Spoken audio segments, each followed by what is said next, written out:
Hi guys, welcome to our YouTube channel study room. আজ আমরা যেটা জানতে চলেছি বা যেটার ব্যাপারে আলোচনা করছি সেটা হচ্ছে ক্লাস 7-এর পঠন সেতুর প্রথম অধ্যায় অর্থাৎ অনুপাত। এই অনুপাতের ভিডিওতে আমরা প্রথমে অনুপাত চ্যাপ্টারের মধ্যে যে খুঁটিনাটি তথ্য, ছোটো ছোটো তথ্য যেগুলো আছে, যেগুলোকে আমরা বলি বেসিক কনসেপ্ট, সেগুলো আগে হালকাভাবে ক্লিয়ার করে নেব। সেগুলো ক্লিয়ার হয়ে যাওয়ার পরে তারপরে আমরা সরাসরি অনুশীলনীতে ঢুকে যাব। তারপর প্রত্যেকটা অঙ্ক 1 বাই 1 সলভ করব। তো চলো প্রথমে দেখে নিই অনুপাতের ব্যাপারে কিছু বেসিক কনসেপ্ট। দেখো, আমরা বোর্ডে লিখে রেখেছি যে দুটি বা তার বেশি রাশির মধ্যে তুলনাকে বলা হয় অনুপাত। তো আমরা যখন কোনো অনুপাত লিখি তখন সবসময় নোটিস করবে সেটা একই জাতীয় রাশি থাকে বা একই জাতীয় জিনিস থাকে। অনুপাত কখনোই দুটি ভিন্ন রাশির মধ্যে করা যায় না। আর আমরা সাধারণত যেটা জানি যে অনুপাত একটি এককবিহীন রাশি, অনুপাতের পেছনে কোনো একক লেখা থাকে না। সেই জন্য আমরা 2 নম্বর পয়েন্টে লিখেছি অনুপাত একটি এককবিহীন রাশি। 3 নম্বরে আমরা লিখেছি, দেখো, অনুপাত নির্ণয়ের জন্য রাশিগুলির একক একই হওয়া প্রয়োজন। তো ফার্স্ট পয়েন্টে আমরা দেখেছিলাম অনুপাতগুলি সাধারণত একই রাশির মধ্যে হয়, এবার রাশিগুলির এককও যাতে সেম হয় সেদিকেও আমাদের নজর রাখতে হবে।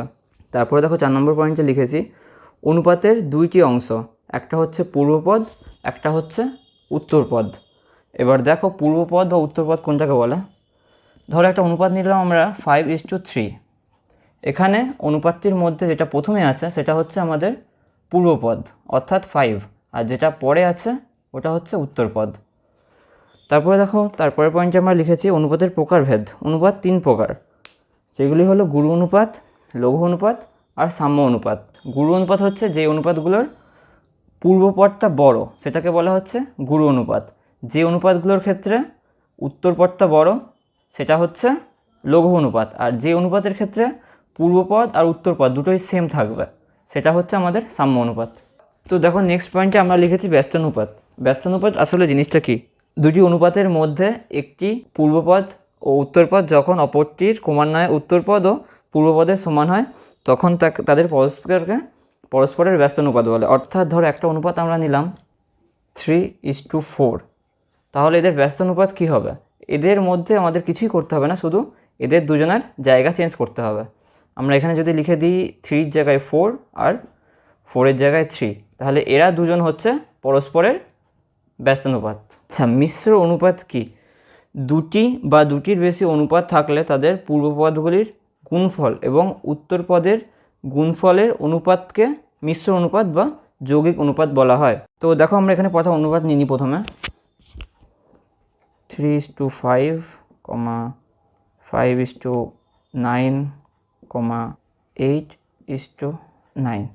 এখানে দেখো 3টে অনুপাত আমরা নিয়েছি, এদের সবকটার পূর্বপদ অর্থাৎ 3, 5, 8 এদের মধ্যে গুণ করে আর তার সাথে অনুপাত দিয়ে 5:9 তো এদের গুণ করলে হবে 5×4 = 40 আর 3×4 = 12, 120 9×9 = 81 × 5 মানে 405। আর এই অনুপাতটাকে একটুখানি যদি আমরা সিম্পলিফাই করে লিখি তাহলে এটি হবে 8:27। এবার দেখো আমরা আনুপাতিক ভাগাড় কী করে বের করবো। যখন আমাদের কাছে 3টি সমজাতীয় রাশির অনুপাত থাকবে তখন আমরা আনুপাতিক ভাগাড়টা কী করে করব। তো প্রথম পদের আনুপাতিক ভাগাড় হবে প্রথম পদ বাই সব পদগুলির সমষ্টি। দ্বিতীয় পদের ক্ষেত্রে সেমভাবে আনুপাতিক ভাগাড়টি হবে দ্বিতীয় পদ বাই সব পদগুলির সমষ্টি। আর তৃতীয় পদের আনুপাতিক ভাগাড় হবে তৃতীয় পদ বাই সমস্ত পদের সমষ্টি। তো দেখো আমরা একটা এক্সাম্পল নিয়ে করে দেখছি। এখানে যদি 3টে অনুপাত এরকম থাকে 2:3:5, তাহলে প্রথম পদের আনুপাতিক ভাগাড় কত হবে? প্রথম পদের আনুপাতিক ভাগাড় হবে 2 বাই সব কটার সমষ্টি কত? 2 + 3 5 + 5 10, মানে 2/10, তাহলে সেটা হবে 1/5। দ্বিতীয় পদের ক্ষেত্রে দেখো সেটা কত হচ্ছে।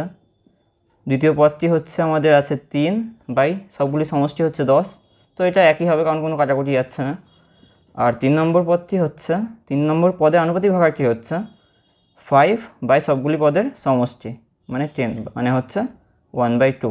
এভাবে তোমরা খুব সহজে আনুপাতিক ভাগাড়টা বের করে নিতে পারবে।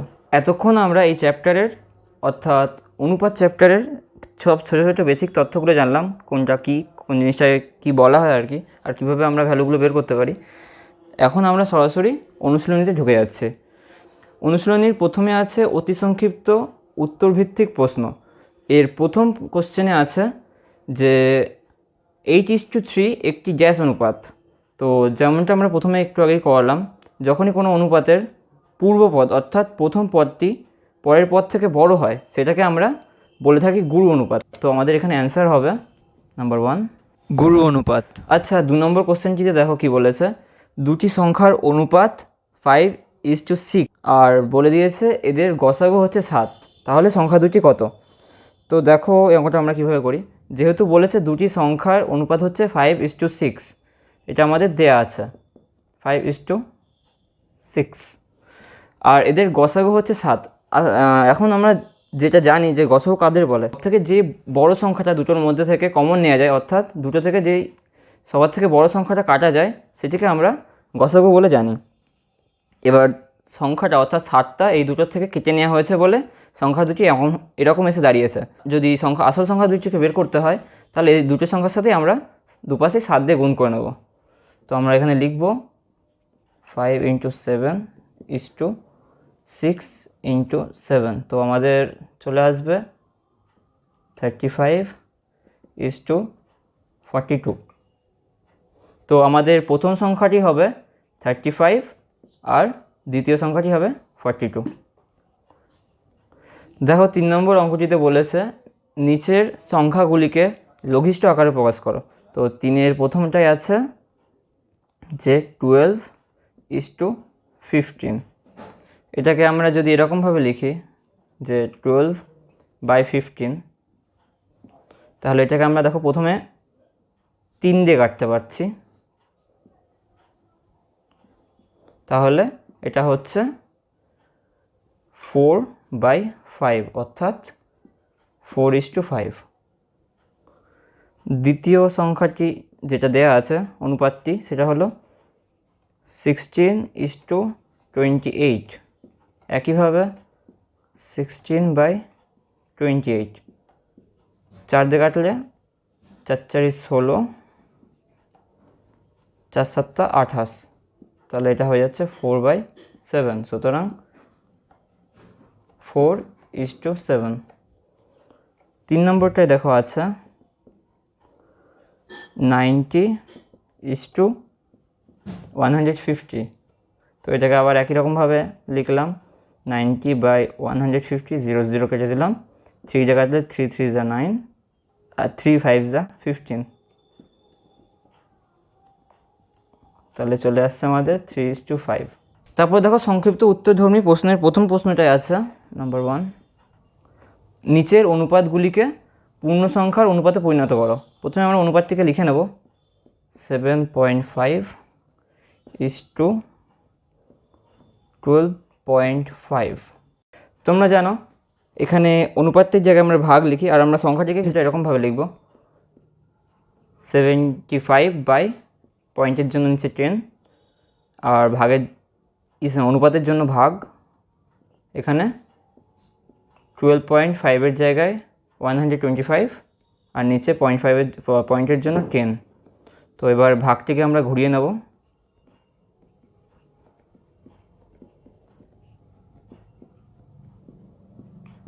তাহলে এখানে 10 10 কেটে যাচ্ছে। এখানে যদি আমরা 25 দিয়ে কাটি তাহলে এটা হচ্ছে 3, এটা হচ্ছে 5, তাহলে আমাদের আসছে 3/5 অর্থাৎ 3:5। এবার 2 নম্বর অঙ্কটাই আছে দেখো 22:6.2/7। তো চলো এটাকে আবার একই রকমভাবে করি 22/44, তাহলে এটা হবে 22 ইন্টু ঘুরিয়ে দেবো এটাকে 7/44। এখানে এটাকে 2 দিয়ে কাটবো, তাহলে এটা আমাদের কাছে হয়ে যাচ্ছে 7:2। তো 2-এর প্রথম অঙ্কটাই দিয়েছে দেখো নিচের অনুপাতগুলির মিশ্র অনুপাত নির্ণয় করো এবং তার ব্যস্ত অনুপাত লেখো। তো 2-এর প্রথম অঙ্কটাই আছে 4:3, 9:7, 14:12। এবার মিশ্র অনুপাত আমরা কীভাবে নির্ণয় করি? প্রথমে যে অনুপাতগুলো দেওয়া আছে তার পূর্বপদগুলোর গুণ করে লিখি।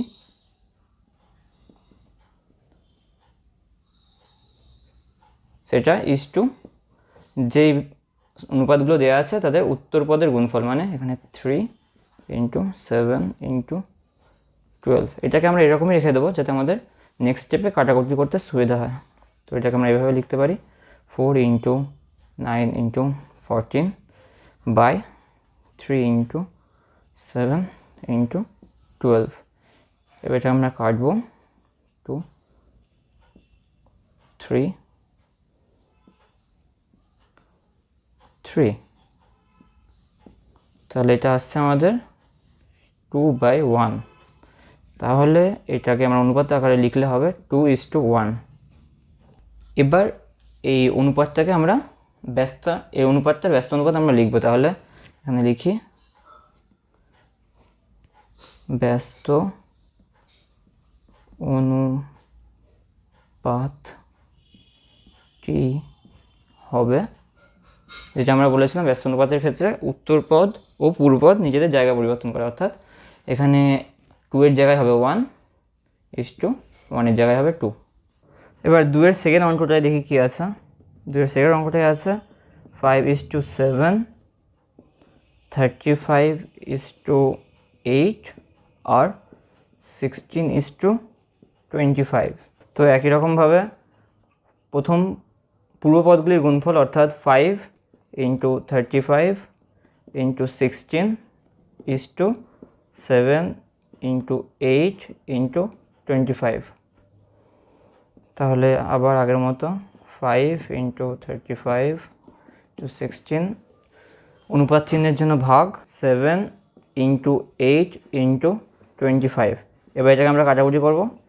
8 2 যা 16, 5 5 যা 25, 5 দিয়ে এটাকে কাটলে 7, আর এই 7 দিয়ে এই 7 কেটে দিলাম। তাহলে আমাদের থাকছে উপরে 2 নিচে 1, অর্থাৎ 2:1।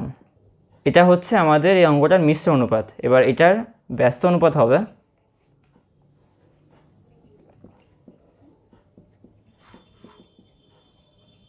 এটারই উল্টো, অর্থাৎ পূর্বপদের জায়গায় উত্তরপদ বসবে এবং উত্তরপদের জায়গায় পূর্বপদ বসবে। এটাকে ঘুরিয়ে লিখলে হচ্ছে 1:2। দেখো এবার 3 নম্বর প্রশ্নটাই বলেছে দুটি সংখ্যার অনুপাত 3:8, যেটাকে আমরা এখানে লিখে নিই 3:8। এবার বলেছে প্রথম সংখ্যাটি 45 হলে দ্বিতীয় সংখ্যাটি কত হবে।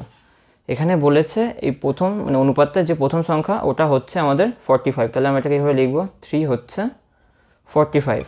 আচ্ছা 3 থেকে আমরা 45 কীভাবে পেতে পারি? 3কে যদি আমরা 15 দিয়ে মাল্টিপ্লাই করি তাহলে আমরা পাই 45। তাহলে দ্বিতীয় সংখ্যাটি আমরা কী করে পাবো? তাহলে দ্বিতীয় সংখ্যাটি হবে 8 থেকে যদি আমরা 15 মাল্টিপ্লাই করি তাহলে হবে 120। তো আমরা লিখব অ্যান্সার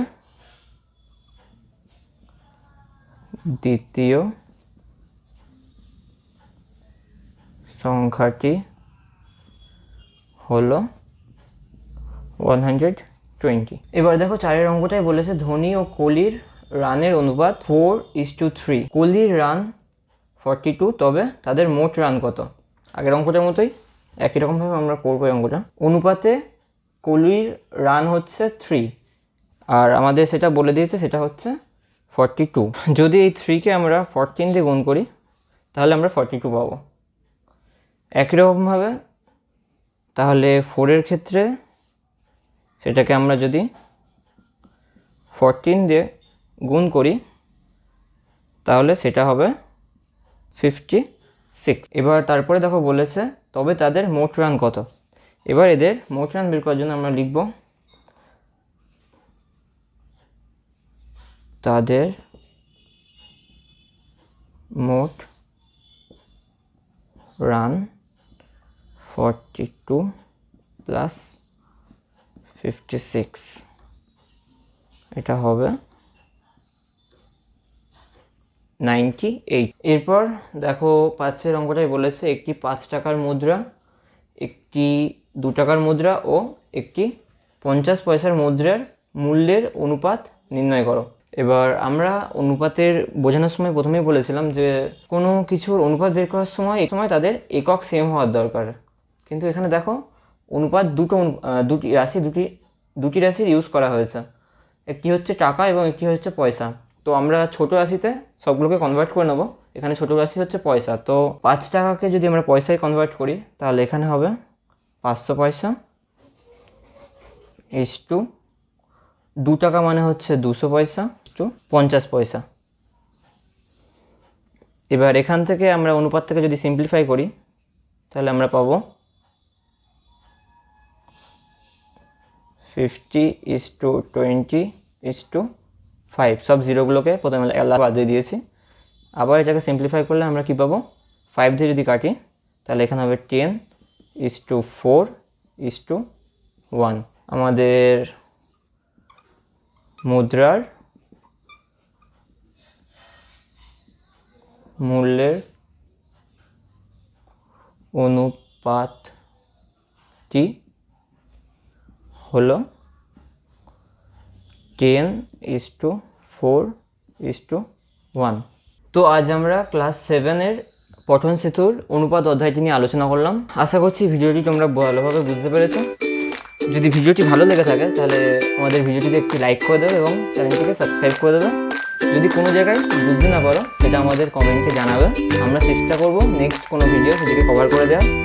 আর যদি ভিডিওটি তোমাদের ভালো লেগে থাকে এবং খুব সহজেই বুঝে থাকো তাহলে ভিডিওটি তোমাদের বন্ধুদের সাথে শেয়ার করে তাদের হেল্প করবে।